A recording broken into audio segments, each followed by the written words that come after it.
మా latest videos కోసం మా ఈ తెలుగు న్యూస్ ఛానల్ సబ్స్క్రైబ్ చేసి గంట సింబల్ యాక్టివేట్ చేసుకోండి.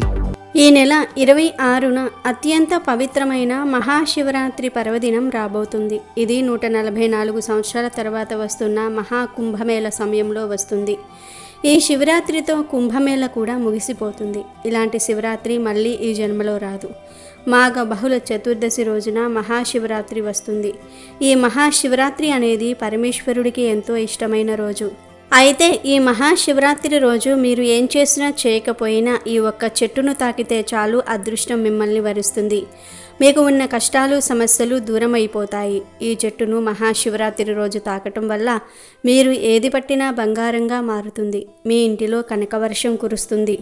ఈ చెట్టును కేవలం తాకితే చాలు శివుడి అనుగ్రహంతో కైలాస ప్రాప్తి కలుగుతుంది. 7 తరాలకు సరిపడా ఐశ్వర్యం వస్తుంది. తిరిగిలేని రాజయోగం పడుతుంది. నరక బాధలు పోతాయి. శివరాత్రి రోజు ఈ చెట్టును తాకటం వలన అన్ని రకాల దోషాలు పోతాయి. అష్టదరిద్రాలు పోయి అష్టైశ్వర్యాలు కలుగుతాయి. పట్టిందల్లా బంగారం అవుతుంది. కోరికలన్నీ నెరవేరుతాయి. శివరాత్రి రోజు ఈ చెట్టుకు అద్భుత శక్తులు వస్తాయని శాస్త్రాలు చెప్తూ ఉన్నాయి. కనుక శివరాత్రి రోజు ఈ చెట్టును తాకితే చాలు అందులోని అద్భుత శక్తులు మన ఒంటిలోనికి వచ్చి మనకు ఆరోగ్యపరంగా మానసిక పరంగా ఎన్నో శుభాలు కలుగుతాయి. మీ దశ తిరిగిపోతుంది అని పండితులు చెప్తూ ఉన్నారు. మరి ఇంతకీ శివరాత్రి రోజు ఏ చెట్టును తాకితే శివుడి అనుగ్రహం కలుగుతుందో, కైలాస ప్రాప్తి కలుగుతుంది అనే విషయాన్ని ఇప్పుడు మనం ఈ వీడియోలో వివరంగా తెలుసుకుందాము. అంతకన్నా ముందు ఎలాంటి స్త్రీలు శివలింగానికి నీరు సమర్పించకూడదో, శివలింగానికి అభిషేకం చేసేటప్పుడు ఎలాంటి నియమాలు పాటించాలో తెలిపే కథను విందాం. ఈ కథ సాక్షాత్తు పరమేశ్వరుడు పార్వతీదేవితో చెప్పాడు. ఒకసారి మహాశివుడు తపస్సులో ఉండగా ఆయన దగ్గరకు పార్వతీదేవి వచ్చింది. ఆమె రాకకు కారణం ఏంటి అని పరమశివుడు అడిగితే, ఏ స్త్రీలు శివలింగానికి అభిషేకం చేయాలి, ఏ మహిళలు అభిషేకం చేయకూడదో చెప్పండి అని అడిగింది. అప్పుడు మహాశివుడు, చాలా మంచి ప్రశ్న అడిగినావు అని పార్వతీదేవితో చెప్పి శివలింగానికి అభిషేకం చేయడానికి అనుసరించాల్సిన నియమాల గురించి కూడా చెప్పారు. 3 స్త్రీలు ఎప్పటికీ కూడా అభిషేకం చేయకూడదు. ఇటువంటి స్త్రీలు అభిషేకం చేయటం వల్ల వాళ్లకు పుణ్యం రాదు సరికదా, పాపాన్ని మూటగట్టుకుంటారు. శివలింగానికి అభిషేకం చేయడానికి అనుసరించాల్సిన నియమాలు చెప్పుకోబోయే ముందు నేను నీకు ఒక కథ చెప్తాను అని మహాశివుడు పార్వతీదేవితో చెప్పారు. ఆ కథను ఎవరైనా సరే పూర్తిగా వినాల్సి ఉంటుంది. ఆ కథ ఏంటో ఈ వీడియోలో చెప్పుకుందాము. ఈ కథని ఎవరైతే పూర్తిగా వింటారో వాళ్ళ సర్వ పాపాలు తొలగిపోతాయి. వాళ్లకు శివ అనుగ్రహం లభిస్తుంది. ఇటువంటి అద్భుతమైన కథను వినటం కూడా ఒక అదృష్టం అనే చెప్పుకోవాలి. మరి పరమశివుడు చెప్పిన ఆ కథను వినే ముందు ఫ్రెండ్స్, మా వీడియో నచ్చితే లైక్ చేసి షేర్ చేయండి. అలాగే మా ఛానల్ని కూడా సబ్స్క్రైబ్ చేసుకొని మాకు సపోర్ట్ చేయండి.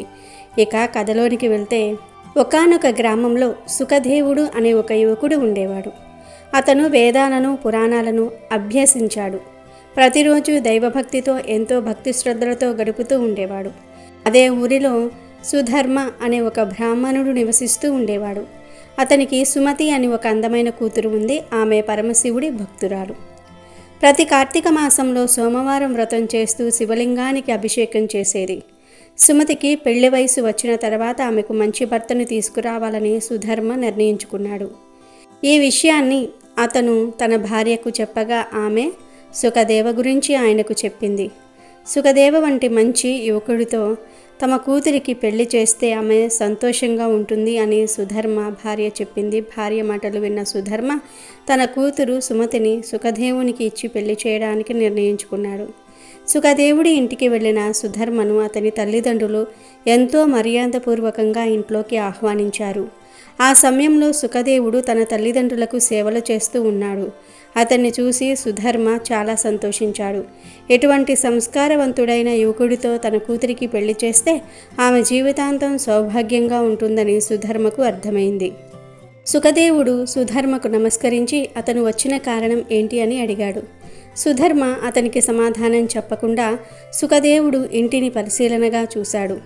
ఆ ఇల్లు ఎంతో పరమ పవిత్రంగా పరిశుద్ధంగా ఉంది. ఇంటిలో పూజగదిలో ఒక శివలింగం కూడా ఉంది.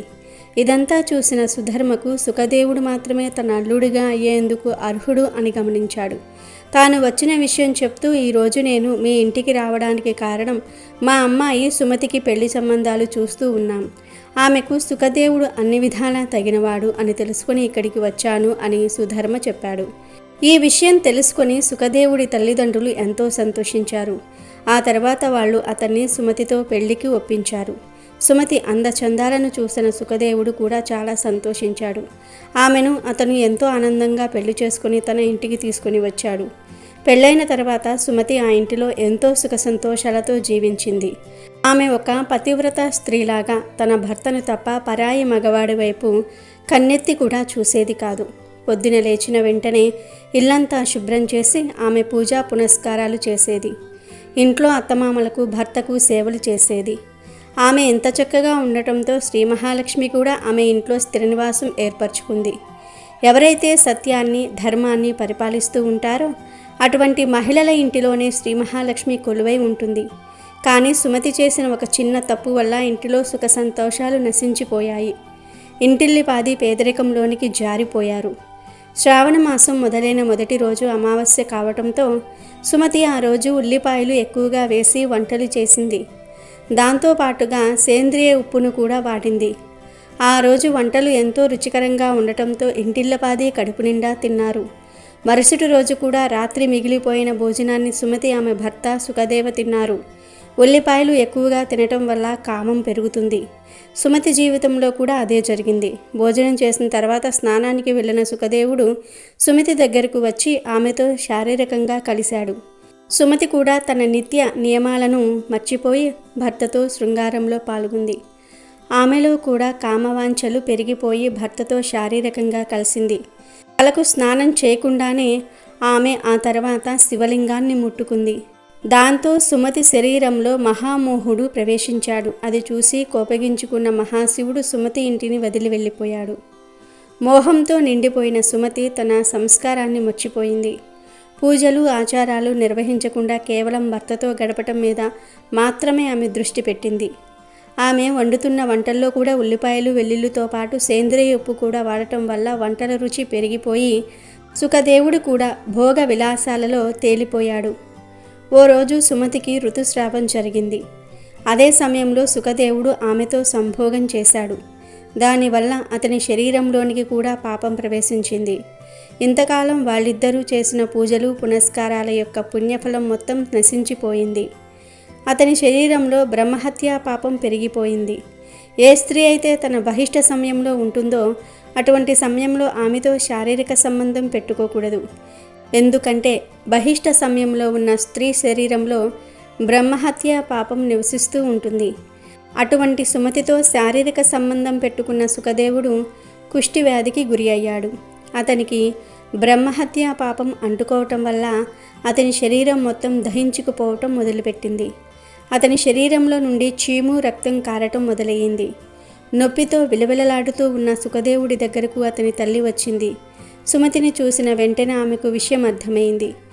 తన కొడుకు ధర్మాన్ని పాడు చేసిన సుమతి మీద ఆమె కోపగించుకొని ఆమెను ఇంటిలో నుండి వెళ్ళగొట్టింది. పతియే ప్రత్యక్ష దైవంగా బ్రతికిన సుమతికి ఎక్కడికి వెళ్ళాలో అర్థం కాలేదు. ఆమె ఏడ్చుకుంటూ ఒక అడవి గుండా ప్రయాణించి ఒక సాధువు నివసించే మఠానికి చేరుకుంది. తన ఇంటి ముందు ఎవరో అమ్మాయి కూర్చుని ఏడుస్తూ ఉండటం గమనించిన ఆ సాధువు ఆమె బాధకు కారణం ఏమిటి అని అడిగాడు. తన వల్ల ఘోర పాపం జరిగిపోయిందని, జరిగిందంతా కూడా సుమతి సాధువుకి చెప్పింది. బహిష్ట సమయంలో భర్తతో శారీరకంగా కలవటం వల్ల భర్తకు కుష్ఠిరోగం వచ్చిందని, తనను అత్త ఇంటిలో నుండి వెళ్ళగొట్టిందని సుమతి చెప్పింది. అప్పుడు సాధువు సుమతికి తన మఠంలోనే ఉండమని చెప్పి ప్రతిరోజు శివుడికి అభిషేకం చేయమని సలహా ఇచ్చారు. ఎలాంటి ఘోరమైన పాపాలు చేసిన వాడైనా సరే శరణు వేడితే మహాశివుడు కరుణిస్తారు. అటువంటి మహాశివుడి దయా కరుణల కోసం ఏడాది పాటు వ్రతం చేయమని సుమతికి సలహా ఇచ్చాడు సాధువు. ఆయన చెప్పినట్టుగానే సుమతి ప్రతిరోజు బిల్వపత్రాలతో మహాశివుడికి అభిషేకం చేసింది. ఆవులకు గడ్డి వేసి వాటిని కూడా పూజించేది. ఇలా ఏడాది సమయం గడిచిపోయింది. మహాశివుడు కూడా సుమతిని పరీక్షిస్తూ ఉన్నారు. సాధువు సుమతిలో కలిగిన మార్పును గమనించి ఆమెకు మరిన్ని విషయాలు చెప్పడానికి సిద్ధమయ్యారు. సోమవార వ్రతం గురించి సుమతికి ఆయన చెప్తూ శ్రావణ మాసంలో ఉల్లి వెల్లుల్లి వంటి ఆహార పదార్థాలు తినకూడదు. శివలింగానికి మర్చిపోయి కూడా తులసి ఆకులను సమర్పించకూడదు. శివలింగం మీద కుంకుమ పసుపు వంటివి రాయకూడదు. శివలింగం ముందు శంఖం మోగించకూడదు. ఈ నియమాలు అన్నిటినీ పాటిస్తూ నువ్వు సోమవారం వ్రతం చేశావంటే నీ పాపాలన్నీ తొలగిపోతాయి అని సాధువు చెప్పాడు. మాటలు విన్న సుమతి వెంటనే తన సోమవార వ్రతాన్ని కొనసాగించడానికి సిద్ధమైంది. అయినప్పటికీ కూడా సుమతి జీవితంలో ఎలాంటి మార్పులు కనిపించకపోవడంతో ఆమె ఒకరోజు ఆత్మహత్య చేసుకోవాలి అని నిర్ణయించుకుంది. శివాలయానికి దగ్గరలో ఉన్న ఒక నది దగ్గరకు వెళ్ళి ఆమె అక్కడే ఆత్మహత్య చేసుకోవాలి అని భావించింది. అప్పుడే ఒక చమత్కారం జరిగింది. ఏ విధంగా అయితే సుమతి నీటిలోనికి అడుగు పెట్టిందో అదే రీతిలో ఆమె నీటిలో నుండి బయటకు వచ్చేసింది. ఆమె ముందు సాక్షాత్తు పరమశివుడు ప్రత్యక్షమయ్యారు. ఆయన సుమతిని పరీక్షించడానికి నిర్ణయించుకొని ఎన్ని రోజులు ఆమెను కరుణించలేదు. తన ఎదురుగా ప్రత్యక్షమైన మహాశివుణ్ణి చూసి సుమతి చాలా సంతోషిస్తుంది. ఆ తర్వాత ఆయనకు ఎంతో భక్తిపూర్వకంగా నమస్కరిస్తూ తను చేసిన పాపాలను దోషాలను తొలగించమని ఆమె మహాశివుణ్ణి వేడుకుంటుంది. అప్పుడు పరమశివుడు ఆమె వైపు ఎంతో దయగా చూస్తూ, నువ్వు తెలుసో తెలియకో చాలా పెద్ద పాపం చేశావు. శ్రావణ మాసంలో మాంసాహారంతో సమానమైన ఉల్లి వెల్లుల్లి వంటి ఆహార పదార్థాలతో తయారు చేసిన వంటలు తినటమే కాకుండా వాటిని మరుసటి రోజు వరకు నిల్వ ఉంచి పాచిపోయిన కూరలు తిన్నావు. వాటి వల్ల నీలో తామసికం పెరిగిపోయింది. నీలో క్రమంగా కామ కోరికలు పెరిగాయి. నీ భర్తతో శారీరక సంబంధం ఏర్పరచుకున్న తర్వాత స్నానం చేయకుండానే శివలింగాన్ని ముట్టుకున్నావు. అదీ కాక బహిష్ట సమయంలో నువ్వు భర్తతో సంభోగం చేశావు. ఎప్పుడైతే భార్యాభర్తలు శారీరకంగా కలుస్తారో అప్పుడు వారి శరీరం అపవిత్రం అవుతుంది. అటువంటి సమయంలో శివలింగాన్ని ఎట్టి పరిస్థితుల్లోనూ కూడా ముట్టుకోకూడదు. అందుకనే నీ శరీరంలోనికి మహాపాపం ప్రవేశించింది. దాని కారణంగానే నువ్వు నీ భర్త మరింత కామంతో పీడితులయ్యారు. బహిష్ట సమయంలో కూడా మీరు కామవాంఛలను అదుపు చేసుకోలేకపోయారు. అందువల్లనే నీ భర్తకు కుష్ఠిరోగం వచ్చింది. ఈ పాపానికి ప్రాయశ్చిత్తంగా నువ్వు 1 ఏడాది పాటు బ్రహ్మచర్యం వ్రతం చేసి గడిపావు. 16 సోమవారాలు వ్రతం కూడా నిష్టగా చేశావు కాబట్టి నువ్వు నీ పాపాల నుండి ముక్తిని పొందుకున్నావు అని పరమశివుడు చెప్పిన తర్వాత సుమతి చాలా సంతోషించింది. అయితే ఆమె మనసులో కొన్ని సందేహాలు మిగిలిపోయాయి. ఏ సమయంలో శివలింగానికి అభిషేకం చేయాలో, ఏ సమయంలో చేయకూడదో తెలపమని పరమశివుణ్ణి ఆమె అభ్యర్థించింది. అప్పుడు మహాశివుడు సుమతి సందేహాలను తీరుస్తూ చెప్పటం మొదలుపెట్టారు. శివలింగం నాకు అత్యంత ప్రీతికరమైనది. ఒక రకంగా చెప్పాలంటే అది నా రూపానికి ప్రతీక కాబట్టి ఎట్టి పరిస్థితుల్లోనూ కూడా శివలింగాన్ని అపవిత్రంగా ఉన్నప్పుడు తాకకూడదు. ముఖ్యంగా మహిళలు బహిష్ట సమయంలో ఉన్నప్పుడు వాళ్ళు శివలింగాన్ని ముట్టుకోకూడదు. ఎందుకంటే ఆ సమయంలో మహిళల శరీరంలో బ్రహ్మహత్య పాపం ఉంటుంది. ఇకపోతే మహిళలు తమ భర్తతో శారీరక సంబంధం పెట్టుకున్న తర్వాత వారి శరీరం అపవిత్రంగా మారిపోతుంది. కాబట్టి వాళ్ళు కూడా శివలింగాన్ని తాకకూడదు. పవిత్రంగా పసుపు నీళ్లతో స్నానం చేసిన తర్వాత మాత్రమే శివలింగాన్ని పూజించడానికి కూర్చోవాలి. ఏ మహిళ అయితే వివాహం తర్వాత తన భర్తను వదిలి వెళ్ళిపోతుందో, ఏ మహిళ అయితే పరాయి మగాళ్లతో సంబంధాలు పెట్టుకుంటుందో అటువంటి మహిళ కూడా నా శివలింగాన్ని ముట్టుకోకూడదు. ఆమె శరీరం పాపంతో నిండిపోతుంది. శివలింగాన్ని పూజించే అర్హత కేవలం పతివ్రత స్త్రీలకు మాత్రమే ఉంటుంది. వేశ్య వృత్తి చేసుకునే స్త్రీలకు నన్ను పూజించే అర్హత ఉండదు. శివలింగానికి వేశ్యలు పరాయి మగాళ్లతో అక్రమ సంబంధాలు పెట్టుకునే స్త్రీలు అభిషేకం చేయటం వల్ల ఘోరమైన పాపం తగులుతుంది. ఈ నియమాలన్నీ చెప్పిన తర్వాత పరమశివుణ్ణి సుమతి మరొక కోరిక కోరుకుంటుంది. కుష్ఠిరోగంతో బాధపడుతూ ఉన్న తన భర్తను క్షమించి మామూలు మనిషిని చేయమని ఆమె అడిగింది. అప్పుడు పరమశివుడు, నువ్వు 1 ఏడాది పాటు బ్రహ్మచర్యం పాటించి బిల్వపత్రాలతో నన్ను పూజించావు. నాకు బిల్వపత్రాలు అంటే ఎంతో ప్రీతికరం. వాటిని నువ్వు నీ భర్తకు రహస్యంగా తినిపించు.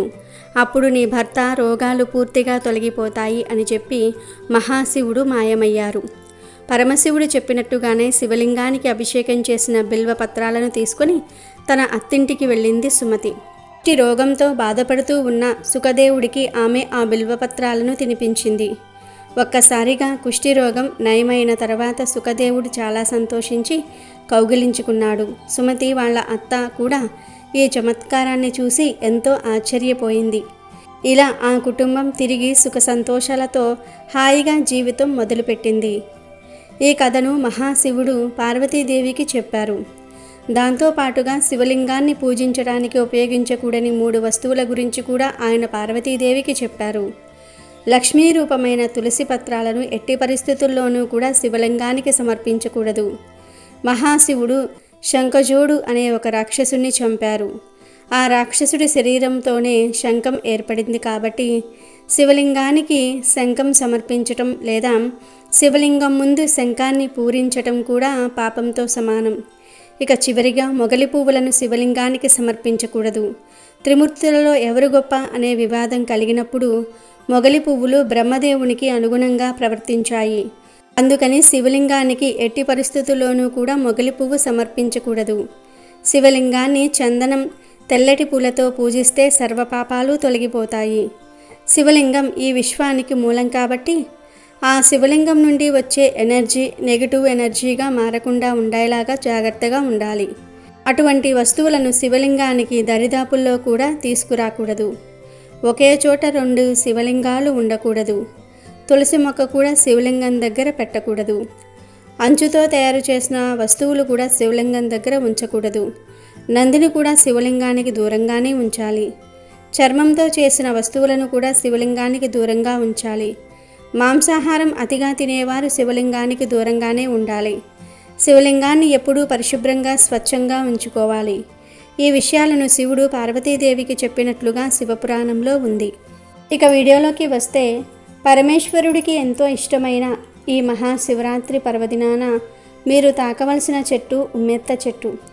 శివరాత్రి రోజు ఎవరైతే ఉమ్మెత్త చెట్టును తాకుతారో వారికి సకల శుభాలు కలుగుతాయి. శివుడికి ఉమ్మెత్త చెట్టు అంటే చాలా ఇష్టం. ఉమ్మెత్త పువ్వులను శివలింగానికి సమర్పిస్తే శివుడు సంతోషిస్తాడు. శివరాత్రి రోజు మీకు దగ్గరలో ఉండే ఉమ్మెత్త చెట్టు దగ్గరికి వెళ్ళండి. ఆ చెట్టుపై కొంచెం గంగాజలం చల్లండి. ఆ తర్వాత ఆ చెట్టును 3 సార్లు టచ్ చేయండి. శివరాత్రి రోజు ఉమ్మెత్త చెట్టుకు శక్తులు వస్తాయి.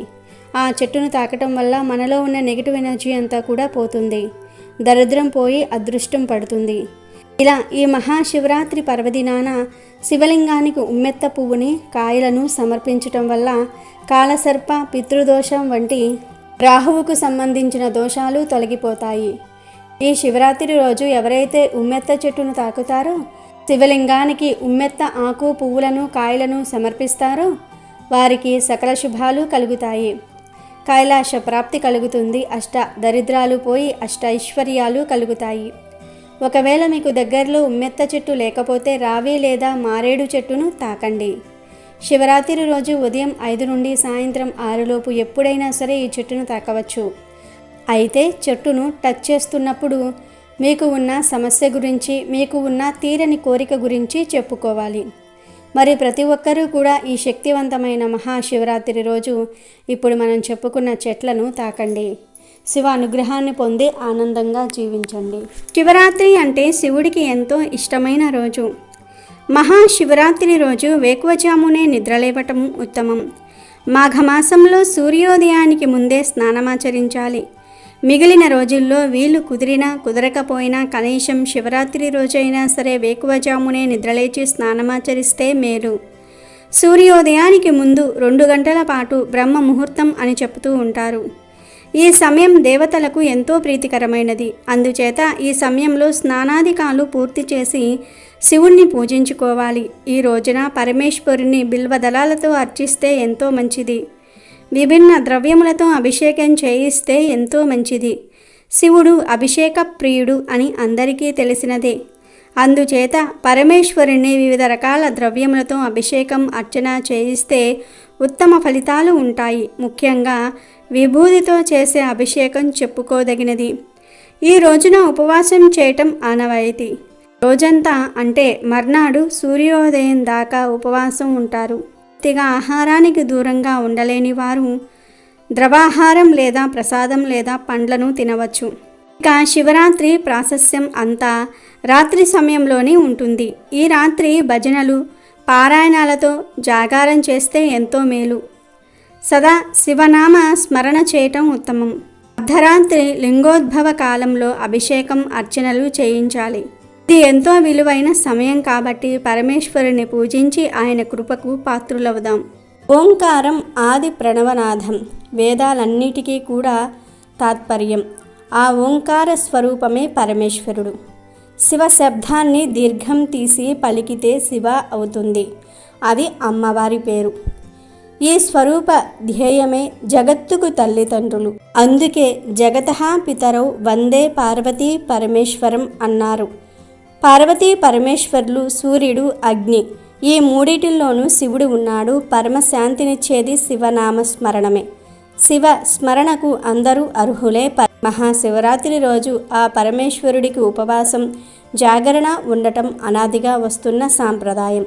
భక్తులు కోరిన కోరికలను తీర్చే ఆ పరమశివుణ్ణి ఈ పర్వదినాన మనసారా పూజించి ఏ కోరికలను కోరుకున్నా ప్రసాదిస్తాడని నమ్మకం.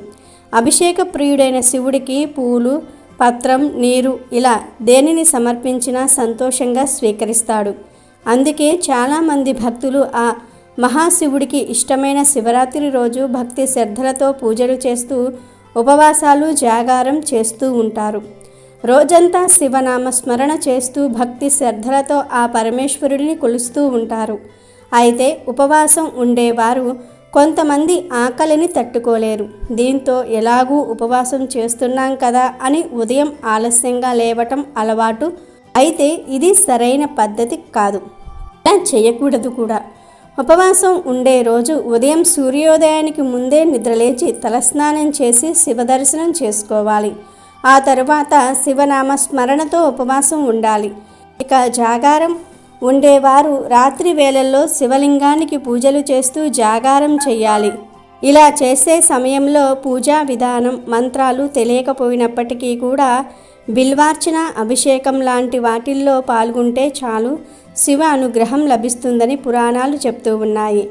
శివరాత్రి రోజు ఉపవాసం, జాగరణ చేయటం వల్ల సకల సంపదలు కలుగుతాయని నమ్మకం. ఈ పర్వదినాన శివనామంతో ఓం నమశివాయ అనే పంచాక్షరి మహామంత్ర జపంతో జాగరణ చేస్తే మీలో నిక్షిప్తమై ఉన్న అనంతమైన శక్తిని జాగృతం చేస్తుంది. శివరాత్రి రోజు కుదిరిన వారు తప్పక ఉపవాసం ఉండాలి. ఉపవాసం అంటే మన మనసును శివుడికి దగ్గరగా ఉంచటం అని అర్థం. ఇలా శివుడికి దగ్గరగా ఉండి శివ ధ్యానం చేస్తే శివానంద లభిస్తుంది. మనం నిత్యం అనుభవించే ఆనందాల కంటే శివ ఆనందం అత్యంత అధికమైన ఆనందం. ఏ మానవుడు కూడా దుఃఖాన్ని కోరుకోడు. ప్రతి మానవుడు ఆనందాన్నే కోరుకుంటాడు. కానీ ఆనందాన్ని కోరుకున్నంత మాత్రాన లాభం ఉండదు. దానిని పొందాలంటే ఏదో ఒక మార్గం ఉండాలి. ఆ ఆనందాన్ని పొందడానికి మార్గమే శివనామ స్మరణ. మహాశివుడు అనంత స్వరూపుడు. అలాంటి మహాశివుణ్ణి మనసులో తలుచుకుంటే మనకు శివానందం కలుగుతుంది. కానీ అలా ఆనందాన్ని పొందాలంటే మనం కడుపు నిండుగా భోజనం చేస్తే అది సాధ్యపడదు. నిద్ర వస్తుంది. అలాగే మన మనసు ఇతర విషయాలపైకి వెళ్తుంది. కాబట్టి ఆహారం తీసుకోకుండా ఉండాలి. ఒకవేళ తీసుకుంటే అల్పాహారం తీసుకోవాలి. వృద్ధులు, అనారోగ్యంతో ఉన్నవారు, పసి పాపలు, గర్భిణీ స్త్రీలు వీళ్లకు ఈ నియమాలు వర్తించవు. అలాగే బీపీ, షుగర్ ఉన్నవారు కూడా శివరాత్రి రోజు అల్పాహారం తీసుకోవచ్చు. ఎందుకంటే వారి శరీరం తట్టుకోలేదు. ఆరోగ్యాన్ని మించినది ఏదీ లేదు. ఆరోగ్యమే మహాభాగ్యం. కాబట్టి ఈశ్వరుడు ఆరోగ్యాన్ని ఇచ్చేవాడు. కాబట్టి శివరాత్రి రోజు మీ శరీరానికి ఒక్క పూట విశ్రాంతి ఇవ్వండి. సంవత్సరమంతా కూడా పనిచేసిన మన శరీరానికి ఒక్క పూట విశ్రాంతి ఇస్తే ఎంతో సంతోషపడుతుంది. అయితే శివరాత్రి రోజు ఏమీ తినకుండా ఉండలేము అనుకునేవారు కొంచెం పలహారం తీసుకోండి. ఇది అందరికీ కాదు, ఏమీ తినకుండా అస్సలు ఉండలేము అనుకునే వారికి మాత్రమే. అలాంటి వారు పండ్లు, పాలు తీసుకొని శివనామాన్ని స్మరించుకుంటూ ఉన్నట్లయితే మీకు ఎటువంటి దోషము ఉండదు. ఉపవాసం చేయలేని వారు పలహారం తినండి లేదా సీజనల్ పండ్లు తినండి. శివరాత్రికి సపోటా, పుచ్చకాయ ఇలాంటి పండ్లు దొరుకుతాయి. ఈ పండ్లు తినవచ్చు. పరిమితంగా అరటి పండ్లు కూడా తినవచ్చు. లేదా ఫ్రూట్ సలాడ్ లేదా ఫ్రూట్ జ్యూస్ లాంటివి తాగవచ్చు. ఇక మరి ఉండలేని వారు 2 లేదా 3 సార్లు నిమ్మరసం త్రాగవచ్చు. ఇలా త్రాగటం వలన శక్తి వస్తుంది. ఈ విధంగా శివరాత్రి రోజు శివుడి మీద మనసు లగ్నం చేస్తే శివానందం కలుగుతుంది. ఎన్నో కోట్ల రెట్ల పుణ్యఫలం దక్కుతుంది. మారేడు చెట్టు మహాదేవుడి స్వరూపం. ఈ చెట్టును దేవతలంతా స్తుతిస్తూ ఉంటారు. లోకంలో ప్రసిద్ధి చెందిన పుణ్య తీర్థాలు ఎన్ని ఉన్నాయో అవన్నీ మారేడు చెట్టులో ఉంటాయి. ఈ చెట్టు మూలంలో లింగ రూపంలో ఉన్న మహాదేవుడైన శివుణ్ణి పూజించడం ఎంతో పుణ్యప్రదం. ఆ చెట్టు మొదట్లో స్నానం చేసిన వారికి సర్వ తీర్థాలలో స్నానం చేసినంత పుణ్యఫలం లభిస్తుంది. అలా స్నానం చేసిన వాడే అసలైన పవిత్రుడని పురాణాలలో పలుచోట్ల చెప్పటం కూడా ఉంది. ఆ చెట్టు కుదురు ఎంతో గొప్పది. అది నీటితో తడిసి ఉన్నప్పుడు మహాదేవుడు చూస్తే ఆయనకెంతో ఆనందం కలుగుతూ ఉంటుంది. శివుడి అనుగ్రహం సంపాదించాలంటే మారేడు చెట్టు మొదలును నిత్యం నీటితో తడిపినా సరిపోతుంది. గంధ పుష్పాదులతో ఈ మూలాన్ని పూజించిన వారు శివలోక అర్హతను పొందుతారు. ఆ భక్తుల ఇంట సంతానము సుఖం వర్ధిల్లుతూ ఉంటుంది. మారేడు చెట్టు మహిమను గురించి శివపురాణం వివరిస్తోంది. సృష్టిలో మారేడు చెట్టుకు ఒక గొప్పతనం ఉంది. అది ఏమిటి అంటే పువ్వు పూయకుండా కాయ కాస్తుంది. మారేడు దళము 3గా ఉంటుంది. మారేడు చెట్టుకు ప్రదక్షిణం చేస్తే 33 కోట్ల మంది దేవతలకు ప్రదక్షిణం చేసినట్లే. ఇంట్లో మారేడు చెట్టు ఉంటే ఆ మారేడు చెట్టు క్రింద కూర్చొని ఎవరైనా సరే జపం చేసినా పూజ చేసినా అపారమైనటువంటి సిద్ధి కలుగుతుంది. మారేడు ఆకు కూడా చాలా విశేషమైనది, శివుడికి చాలా ఇష్టమైనది. మారేడు చెట్టు శివస్వరూపమైనదిగా చెప్పబడుతోంది. మారేడు దళాలు బ్రహ్మ విష్ణు మహేశ్వరులకు ప్రీతికలుగా చెప్పబడుతూ ఉన్నాయి. అంతేకాకుండా 3 ఆకులు గల మారేడు దళాన్ని పరమశివుడు 3 నేత్రాలుగా విశ్వసిస్తూ ఉంటారు. మనకు శాస్త్రంలో 5 లక్ష్మీ స్థానములు ఉన్నాయని చెప్పారు. అందులో మారేడు దళము ఒకటి. లక్ష్మీదేవి కుడి చేతితో సృష్టించిన చెట్టు మారేడు చెట్టు. అందుకే ఆ చెట్టుకు పండిన కాయను శ్రీఫలం అని పిలుస్తారు. మారేడు దళం చాలా పవిత్రమైనది. ఈశ్వర ఆరాధనలో మారేడు దళాలను తప్పనిసరిగా ఉపయోగిస్తారు.